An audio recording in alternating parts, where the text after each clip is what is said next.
రేపు 11వ తారీఖు తెలుగు భాషలో నాకు నచ్చని ఒకే ఒక్క పదం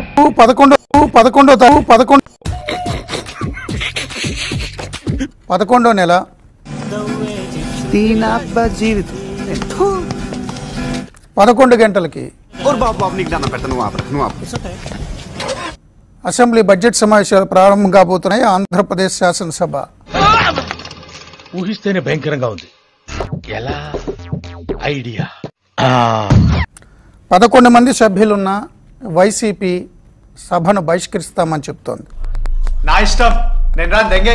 ఇట్లా కనుక ఊరుకుంటే రేపు పొద్దున చిన్నపిల్లలు కూడా ఏదో వచ్చాడు అని ఉన్నారు చూస్తుంటే అనరా మీరు మాత్రం ఎందుకు ఊరుకోవడం?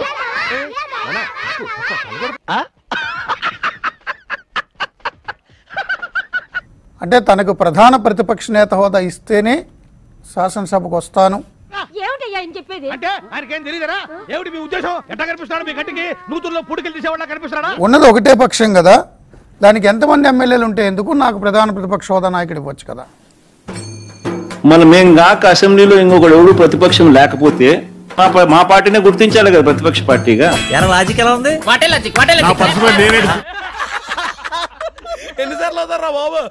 ఎంతమంది ఉండాలి, ఎంతమంది ఎమ్మెల్యేలు ఉండండి, నాకు నాయకుడు అనేవాడు ఉంటాడు కదా.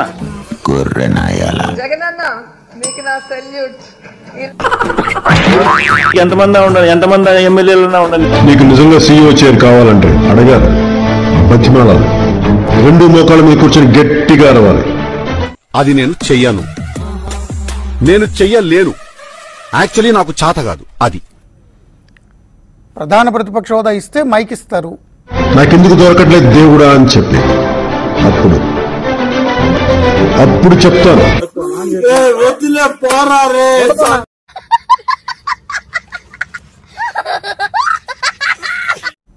మైక్ కూడా 2-3 గంటలు ఇస్తే మాట్లాడతాను. అసెంబ్లీకి వెళ్తే నాకు మైక్ ఇవ్వడం అంటున్నారు. ఎందుకు ఎవరు? నువ్వు వెళ్ళాలిగా, వెళ్ళకుండా నువ్వు చెప్తావేంది? ఎందుకు ఎవరు? దీనికి మీరు ఏమంటారు సార్? మా జీవితం ఇలా మారిపోతుంది అనుకోలేదు. హాయిగా సాగిపోతున్న సర్వీసు ఇకపై ఏది గతంలో ఉండదు. అదర్వైజ్ బయటే ఉండి తాను 3 రోజులకు ఒకసారి మాట్లాడతాను. నీవు దిక్కులేని వాడివి, నేను దిక్కులేని వాడిని. నీవు నాకు తోడు, నేను నీకు తోడు. తన 10 మంది ఎమ్మెల్యేలు రోజుకో గంట బయట మాట్లాడతారు. ఇది కేవలం పొగరు. కొన్ని ఏరియాలో దీన్నే బలుపని కూడా అంటారు. చంద్రబాబు నాయుడు వెళ్ళి రాలేదా? నువ్వు ఎందుకు వెళ్ళలేవు? నీకు వెళ్తాం భయం. ఎందుకు భయం? భయం ఇవన్నీ బయట పడతాయి కదా. నీకు దండమమ్మా, నువ్వెక్కడ దొరికావే నాకు అని వైసీపీ అధినేత మాజీ ముఖ్యమంత్రి జగన్మోహన్ రెడ్డి గారు చెప్పారు. వాళ్ళ నాన్న చచ్చిన తర్వాత సీతారాం గారు ఆ బిల్డింగ్ లో ఇప్పటిదాకా అడుగు పెట్టలేదు. ఇప్పుడు ఎలా వస్తాడు? వాడు రాడు, రప్పిస్తా. I have plan B. ఓరి నాయనో, వీడు ఈ టైప్ లో తగిలాడేంటి? సో ప్రధాన ప్రతిపక్ష హోదా ఇవ్వడము అంటే ఇతర పక్షాలు ఏమైనా ఉంటే అది ప్రధాన ప్రతిపక్ష హోదా, ప్రధాన ప్రతిపక్షం అవుతుంది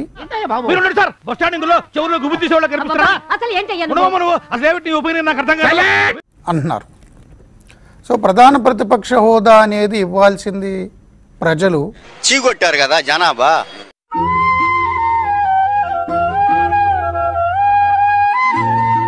నూట 51 సీట్లు ఉండగా వైనాట్ 175 అన్నారు. అంటే అసలు ఏ ప్రతిపక్షం ఉండొద్దు అనేది వారి పాలసీ.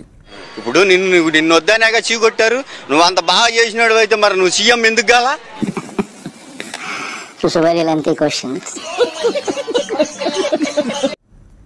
ఒక్క సీటు కూడా రావద్దు ప్రతిపక్షానికని. సరే, ఇప్పుడు 11 సీట్లు ఇచ్చారు ప్రజలు. 11 సీట్లు ఎందుకు వచ్చినాయి అంటారు? మరి అదే మరి తెలుసుకోవాలి. మరి కరెక్ట్. ప్రతిపక్షంగా తన వాయిస్ సభలోకి వచ్చి వినిపించచ్చు కదా. దానికి సమాధానం చెప్పమానండి. ఒక్కడి దగ్గర లేదు. అంత భయం ఎందుకు?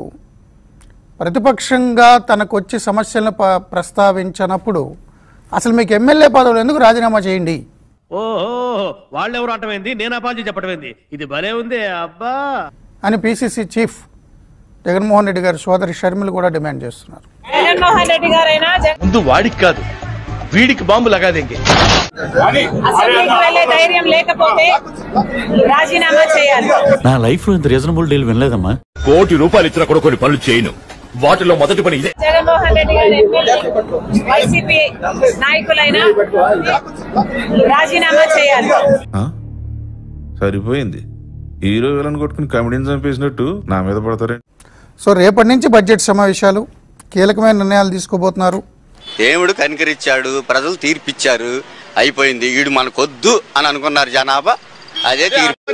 పిండాన్ని పిల్లలకు పెట్ట ఈ రేంజ్ లో తింటున్నావేంట్రా? చూద్దాంలే. చూడటం కాదండి, మీరు చెయ్యాలంతే. సరే మీరు ట్రై చేస్తారన్నారంటే అది ఓకే అయిపోయిన